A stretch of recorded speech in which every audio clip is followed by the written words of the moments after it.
So then maybe we can talk about the video we watched yesterday. Start with that. Yeah, I think because it's relevant. So maybe I can introduce it. Yeah. Or like what it was about. Yeah. So I mean, I'm not very good with describing things, but it was basically a video of this guy, very well produced, very sleek video that was only shared a month ago. It has like 5 million views on it, and it was called something like we are not ready for superhuman intelligence or something like that. Yeah. And it was a very I don't know, there was a very like Mission Impossible type of like element to it as well. Basically talking about the AI, the rapid growth of AI, and how in the next few years he gave this very like specific timeline of how things are going to develop, and this entity and this GPT, not GPT, but this those, what did he call them? Agents. Agent 1, 2, 3, and then 4, and then how basically eventually there's the agent that is going to end up being developed is going to be one that sees humanity as just in the way of its it had this Black Mirror own goal, sort of. So I watched it and I did feel a little bit scared after watching it. I was scared, but it's a little bit like, this is a weird thing to think about. The next 5-10 years it's going to be like this. So then I asked you to watch it to give me your take on it. So then in the meantime, I had some thoughts on it, and you also had some thoughts on it. Let me start with my first thoughts are, of course, like this entire Black Mirror thing, right? I mean, they're hyper focused on fear. American society being like, this, paranoid society. Chomsky talks about it also, right? I wrote about it in one of my posts. So this fear is like magnified, right? And they're consumed by it.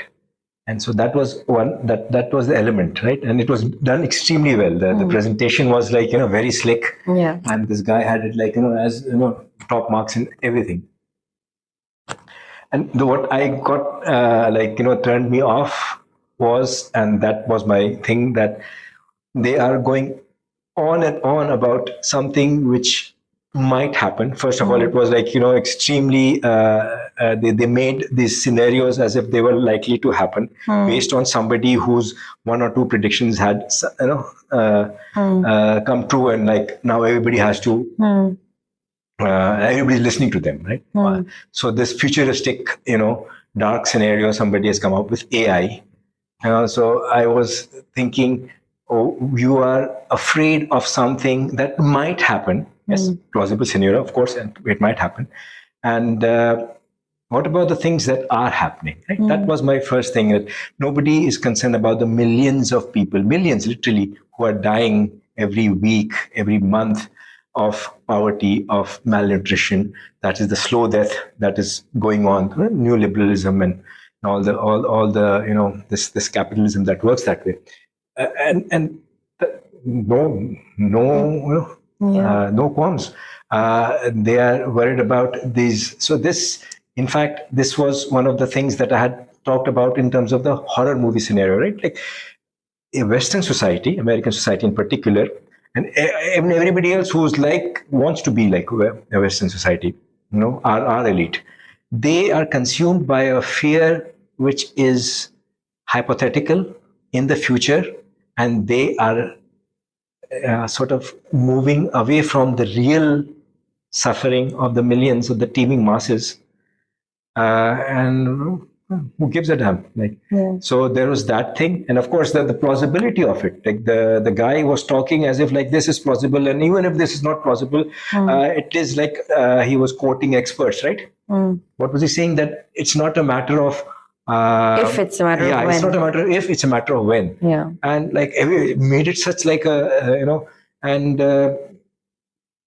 that is like far-fetched, but yeah, it got like in 1 month millions of views. Yeah. And that is the kind of content which the privileged seem to lap up. Yeah. And then there are people who are struggling to bring out the injustices, the oppressions. They are like bringing it out. They don't have the means, screaming out, nobody listens. Nobody listens. So that was my first. That was my well, actually, my thing was, my initial reaction was like fear, and I went to Mama's room, Mom's room also, and I was like, I was just like, telling her what I watched and feeling a little bit weird about it, and then I was, what else was I saying? I was just.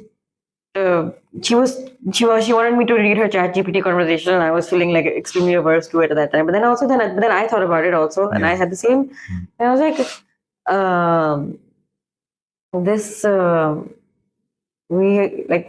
it's already happening. Yeah. Like the death and the destruction on a mass scale is already happening in this part of the world. So it already made me kind of. And it was like a reiteration of the idea of the fact that's been made so obvious in the last 2 years, ever since like October 7th, which is that we don't matter to the rest of the world. Yeah. Well, of course, but if you bring in Palestine, it becomes more than just deflection. It becomes something that has to be sort of, my first reaction, of course, was this is like sort of deflection and projecting your fears onto the future. But when you bring in Palestine, it becomes something very dark, because then you are deflecting for something your governments are actually responsible. So you are creating artificial horror movie scenarios, Black Mirror, for in the future. Whereas yesterday, 3 years ago, and actually 75 years ago, if we just keep restricting ourselves to Palestine, you have been genociding, killing, with impunity.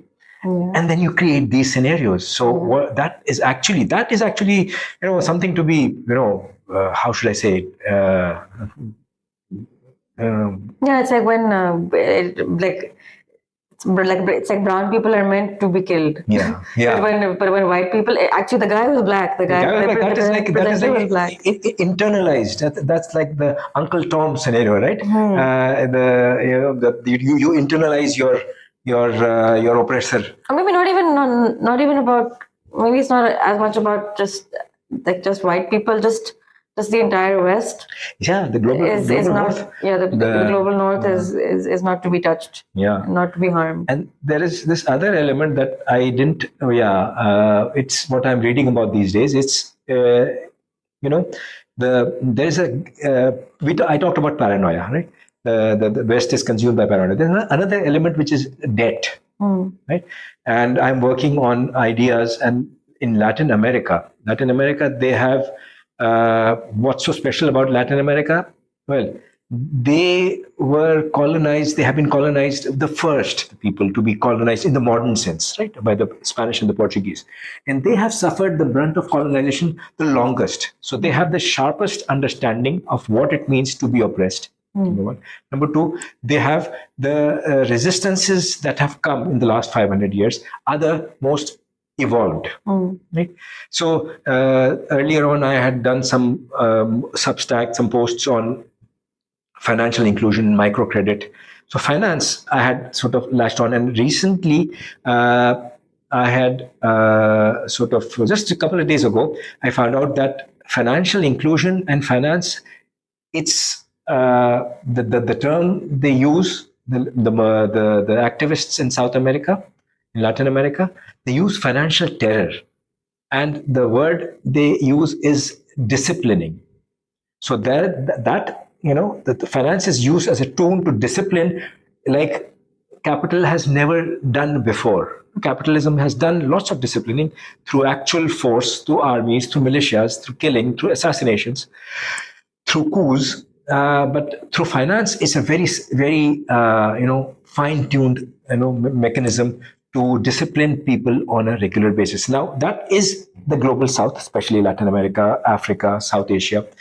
In places like the US, debt and finance also operate, and it creates a state of insecurity. Student debt is one example. Chomsky has talked about it. Like if you go to school for 4 years and you have been saddled with a debt which takes you 20, 30 years, and Silvia Federici, she mentioned some months ago in an interview that there are 91-year-old people in the US who have student debt.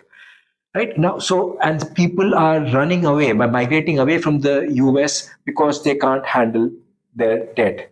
So that's the insecurity that the privileged people live with, the debt part. So finance creates an atmosphere or a disciplining or insecurity in people. In the global South, it operates differently, as almost like a terror.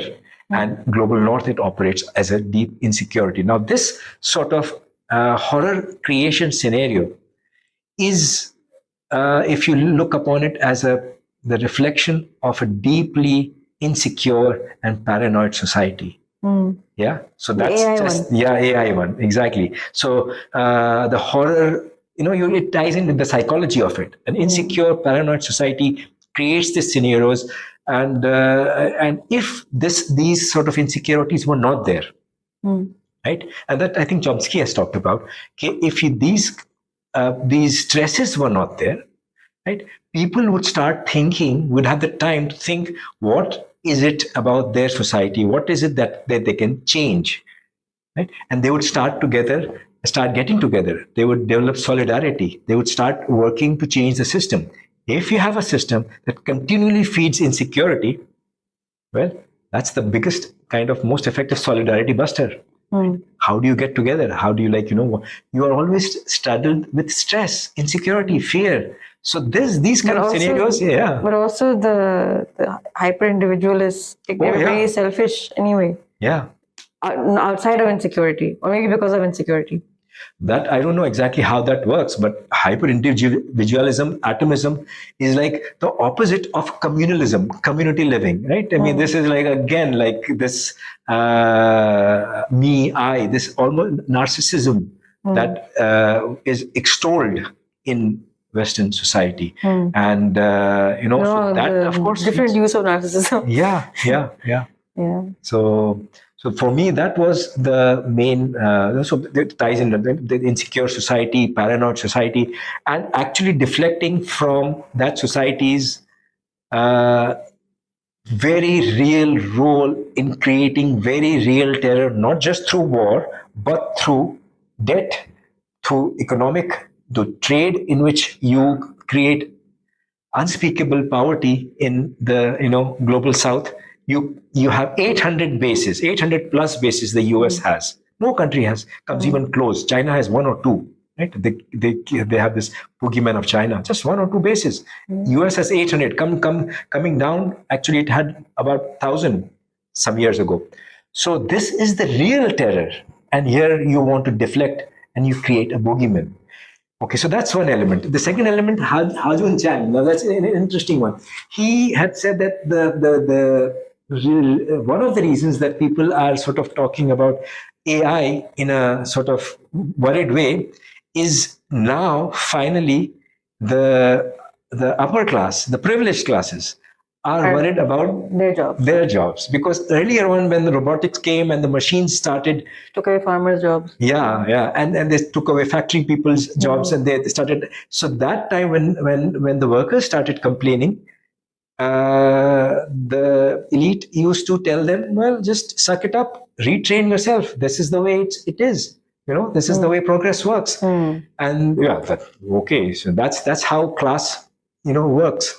So now the upper class are finally, the lawyers, the doctors, the engineers, they feel, my job might be in a little bit of danger, or actually very real danger. And so that fear, that insecurity is now reflecting in these. So these sort of videos feed into that insecurity, and and people say, oh yeah, something is real. Yeah.